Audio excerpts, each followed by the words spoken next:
네, 토트넘이 라이온 시티 세일러스와의 싱가포르에서 열린 프리시즌 친선 경기에서 5대1 승리를 거뒀습니다. 전반전을 사실 최정예 라인업으로 내보낸 느낌을 줬습니다. 포스테코글루 감독. 폰테 감독 때와는 좀 다르면서 이전 토트넘의 모습을 많이 볼 수 있는 그런 조합이 아니었나 싶은데요.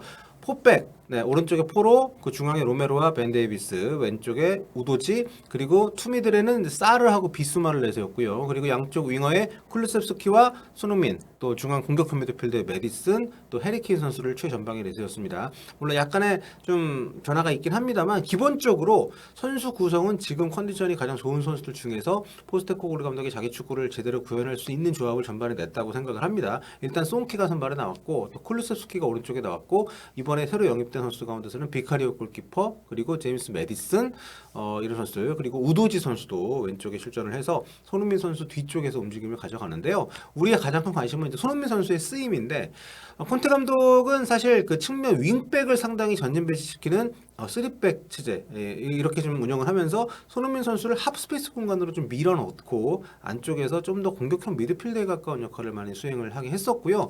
게다가 페리시치가 상당히 많이 전진을 하게 되면서 페리시치가 남긴 그 뒷공간 수비에 대한 임무도 많이 부여를 했었는데 확실히 이번 경기를 통해서 본 포스테코글루 감독의 토트넘 여기서는 이전에 무리뉴 감독 때나 아니면 그 전에 포체티노 감독 때 보여줬던 것 같이 확실한 윙어로서의 역할을 기대하는 것처럼 보였습니다. 오른쪽에 클루스스키, 왼쪽에 손흥민. 이 두 선수가 안쪽으로 들어오는 움직임이 없었던 것은 아니지만 기본적으로 라인을 따라 오르내리면서 경기를 진행을 했었고요. 특히 양쪽 측면에 우도지하고 포로 이 두 선수, 그러니까 윙백들, 그러니까 풀백들, 이 풀백들이 오히려 안쪽으로 들어오면 들어왔지 윙어들은 기본적으로 완전한 사이드 공간을 자기의 본 어떤 영토처럼 활용을 하는 그런 움직임을 보였습니다. 그렇기 때문에 아마 정상적인 컨디션이 유지가 되고 새로운 시즌을 맞이했을 때 그런 패턴으로 윙어들의 움직임을 계속 가져갈 것 같고요.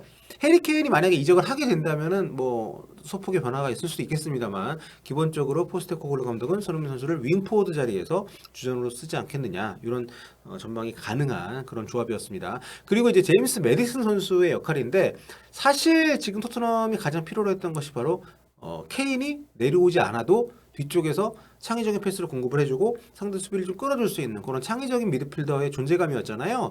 로셀소라든지 뭐 은돈벨레라든지 기존에 좀 기대를 모았던 선수들이 그런 역할들을 상대적으로 잘 못해주면서 전임 감독들도 굉장히 고민을 많이 했던 지점인데 메디슨이 이날 그 자리에 나와서 뭐 몸은 나쁘지 않았습니다. 그런데 정말 슈팅을 난사를 했고 본인이 어떤 동료들과의 어떤 호흡을 통해서 공간을 만들어주는 이런 플레이보다는 자신이 어떤 그 마침표를 찍어주는 그 시도를 많이 했기 때문에 슈팅을 제가 세워보진 않았습니다. 거의 10번 정도를 전반전에만 한 것이 아닌가 싶은 느낌이 들 정도로 중거리 슈팅도 많이 때리고 상당히 좀 과감한 모습들을 보였습니다.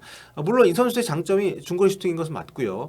또 이번 시합에서는 라이언 시티 세일러스가 전반 14분만 선제골을 먼저 넣고 원샷 원킬로 넣고 그 뒤로 좀 내려앉았기 때문에 상대를 좀 끌어내려는 그런 노력이 일어날 수도 있었습니다만 어쨌든 상당히 좀 뭐랄까요 좀 득점을 노리는 시도들을 많이 하는 선수라는 점을 감안했을 때 그런 어떤 성향이 토트넘에 와서도 유지가 될 거라는 생각이 들고 그리고 이 경기에 사실 가장 제가 눈에 띄었던 것은 해리 케인인데 지금 이적설에 휩싸여 있지 않습니까? 컨디션이 더 올라왔을 수도 있고 또 프리시즌이기 때문에 부상을 조심을 해야 고 차근차근 이제 만들어가는 과정인 것도 맞습니다만 이날은 정말 그 눈에 띌 정도로 좀 움직임의 폭이 좁았고요. 좀 무리한 충돌을 좀 피하는 모습 많이 보였었고 전반전 막판에 그 페널티킥을 얻어냈을 때 페널티킥을 넣어서 이제 골을 기록을 하긴 했습니다만 그 장면을 제외하면 거의 뭐 공격 쪽에서 존재감이 없었을 정도로 굉장히 소극적인 모습을 보였습니다. 그래서 정말 좀 약간 뇌피셜이지만 떠날 준비를 하고 있는 건가? 이 골이 해리케인의 토트넘 마지막 골인가? 이런 추측이 가능한 그런 경기 내용이 아니었나 생각이 됩니다. 손흥민 선수도 폼이 완전히 올라온 상황은 아니었기 때문에 왼쪽 측면에 배치가 돼서 안쪽으로 들어오면서 가마차기 슈팅을 때리는 장면이 있긴 했습니다만은 반대쪽 이동을 했을 때 전체적으로는 좀 외곽 쪽에서 박스 바깥쪽에서 동료들에게 계속 짧은 패스를 넣어주거나 크로스를 넣어주거나 이런 좀 보조적인 역할에만 집중을 했기 때문에 이 시합에서는 그렇게 돋보이는 장면은 없었습니다. 그래서 하프타임에 그 알라스테어 골드 기자 풋볼 런던 하프타임 평점을 쫙 매겼거든요. 여기도 보면 손흥민 선수에게는 5점밖에 주질 않았습니다. 해리 케인이 6점, 쿨리셉스키 5점, 메디슨 7점, 그리고 사르한테 8점을 주는데 근데 모르겠어요. 저는 사르가 이 경기에서 볼 터치를 많이 하고 상당히 많은 범위를 뛰면서 의욕적인 모습 보이긴 했습니다만은 경기력이 그렇게 좀 좋지는 않은데 그런 어떤 프리시즌이다 보니까 성과보다는 그 노력들을 본 것이 아닌가 이런 생각이 들고요. 그리고 센터백 조합이 로메로하고 데이비스였는데 수비수들이 할 일이 많지 않았습니다만 결국 실점 장면에서 데이비스 쪽이 뚫렸기 때문에 데이비스 같은 경우에 좀 점수를 낮게 받기도 했었고 그러니까 전체적으로 이제 수비 쪽의 불안 요소는 여전히 있다. 그리고 중앙에도 지금 사르하고 비스마조비면은 제가 아까 지금 가용한 최정예 조합이라고 말씀을 드렸지만 요 조합이 시즌 중에 그렇게 많이 가동이 안 될 것 같거든요. 정말 요 조합으로 투미드를 구성을 한다면 이거 탈탈 털리기 좋기 때문에 벤탄쿠르도 지금 부상이고 호이비에르 이적설도 있지만 호이비에르가 이날 전반에 안 났기 때문에 만들어진 조합인데 굉장히 좀 요 정도로는 네, 새로운 시즌을 이렇게 맞이해서는 안 되지 않겠냐라는 생각만 더 강하게 준 것이 아닌가. 그러니까 지금 포스테코글루 감독의 4-2-3-1에서 눈에 띄었던 부분은 이전 콘테 감독 때 했던 것보다 훨씬 센터백들이 전진을 하고 센터백들이 전방 혹은 사이드 윙어 쪽으로 찔러주는 이런 시도들을 많이 했다는 거거든요. 그러니까 오히려 포체티노 감독 때하고 약간 흡사한 면이 있는 벌써 꽤 오래됐지만 그 당시에 중앙에서 뭐 알더베이렐트가 앞쪽에 손흥민 선수가 뛸 때 찔러준다거나 이런 시도들을 기대할 수 있는 그런 어떤 빌드업을 보여줬기 때문에 아직 출발점이지만 그 선수들이 특히 공격수들 같은 경우는 전방 압박을 거의 안 했어요. 프리시즌 경기이기도 하고 부상을 피해야 되기 때문에 그런 것들이 가미가 된다면 좀 변화가 있을지 모르겠지만 아무튼 전체적으로 확실하게 서로의 포지션을 주고 그 위치에서 제 몫을 하게끔 공격을 유도하는 좀 뭐랄까요 좀 구체적인 전술적 디테일을 명확하게 제시하는 그런 스타일의 감독이 아닐까라는 생각이 들게 하는 경기 운영이었고요. 전반전만 뛰고 손흥민 선수 빠졌습니다. 11명 하프타임에 다 바꿨어요. 그래서 해리 케인도 빠졌고 뭐 다 빠졌고 근데 오히려 전반전 이 손키쿨이 나왔을 때보다 후반전에 로셀소도 들어가고 그리고 최전방에 히샬리송 서고 그 솔로몬 같은 경우에 되게 헐값에 사왔는데 일단 프리시즌 움직임 괜찮습니다. 이런 그 알짜 영입이 될 수도 있겠다라는 기대감을 주는 어쨌든 프리시즌이긴 합니다. 모습 보여주고 가장 인상적인 것은 히샬리송이 헤드트릭을 하면서 5대1로 이기긴 했지만 저는 로셀소였던 것 같아요. 예. 로셀소가 사실 전임 감독들이 프리미어리그에 안 어울린다라는 그 생각을 한 것처럼 계속 임대를 노렸단 말이죠. 팀에 있을 때도 그렇게 많은 기용을 하지 않았었고 그런데 이 경기에서도 골을 넣고 지난 경기 때도 활약이 좋았었고 그리고 경기 끝나고 나서 현재 기자들이 질문을 했대요. 현재까지 가는 토트넘 전문 기자들이 지금 이런 보도가 나는데 맞는 얘기냐. 그래서 스페인 쪽에서 로세소가 팀에 토트넘에 남을 것이다 라는 얘기가 나왔었기 때문에 왜냐하면 계속해서 떠날 가능성이 높은 선수로 분류가 됐잖아요. 근데 공식적으로 그 기자회견 자리에서 포스테코글루 감독이 얘기를 했습니다. 로셀소에게 팀에 남아달라고 얘기했다. 우리가 하는 축구에 어울리는 선수다.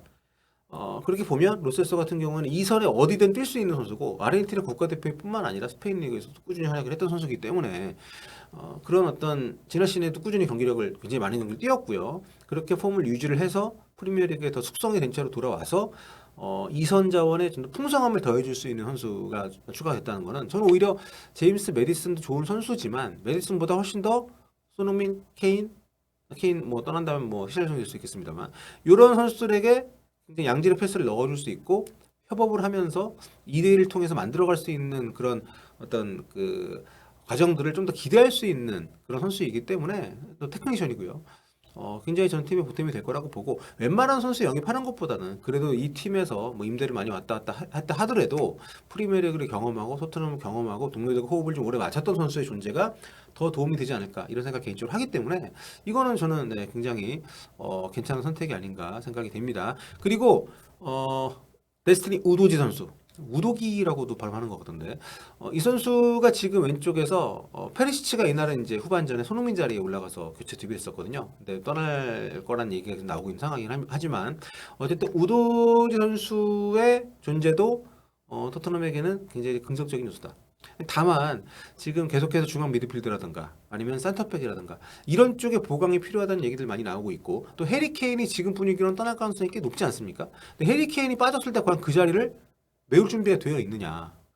돈을 얼마를 받을지 모르겠지만 히샬리송도 물론 괜찮습니다만 지난 시즌 우리가 봤잖아요. 히샬리송을 리그에서 굉장히 부진했었고 첫 시즌이 부진했다 하더라도 그 다음 시즌에 살아나는 경우들이 뭐 없지 않지만 히샬리송은 에버턴에 있을 때도 프리미어리그 탑급 공격수가 아니었고 전체적으로 기복이 있고 그리고 스트라이커 자리에서는 사실 이 모르겠습니다. 브라질 같이 확실한 지원을 받을 수 있고 완전 스위칭을 하는 플레이를 통해서 자신의 어떤 결정력을 유지할 수 있는 그런 환경이 아닌 팀에서도 과연 히샬리송이 터질 수 있을지에 대한 의문이 좀 있기 때문에 그런 부분 에버턴에서도 그 칼버트론이 부상일 때 뭐 전방에 나가서 뛰었었고 기본적으로는 2선에서 많이 자리를 잡았던 선수이기 때문에 토트넘에서 과연 해리케인이 떠났을 때도 히샬리송을 붙박이 톱으로 쓸 수 있을지에 대한 의문이 있거든요. 그래서 오히려 손흥민이 있으면 몰라도 결정력에 있어서만큼은 손흥민 이상 가는 선수가 프리미어리그에 흔치 않기 때문에 그래서 지금 프리시즌 이번 경기 5대1로 승리 대역전승을 하면서 뭐 좋은 결과를 맞이했지만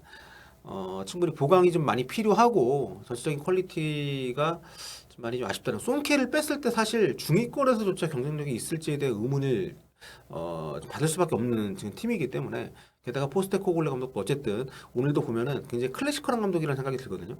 뭔가 좀 전술적으로 상대에 맞춰서 어떤 대안을 내놓고 이런 부분들은 우리가 좀 약팀들하고 하는 프리시즌이기 때문에 예측할 수 없지만 그 전에 있던 뭐 셀틱 같은 경우도 리그에서 완전히 포식자였고 그렇기 때문에 그런 변수들이 어떻게 보완이 될지 이거는 우리가 아직 예측할 수 없기 때문에 떼어놓고 본다면 스쿼드의 깊이 아니 스쿼드의 어떤 그 퀄리티 자체가 많이 부족하기 때문에 충분히 좀 묵직한 영입이 필요한데 지금 그런 전망이 계속해서 좀 미뤄지고 있으니까 뭐 탑소버라든가 판더벤 선수 얘기가 있는데 저 솔직히 그 둘이 온다고 해서 토트넘의 수비 라인이 갑자기 강해질 거라고 생각하지는 않습니다. 그 정도의 퀄리티인지 솔직히 모르겠어요.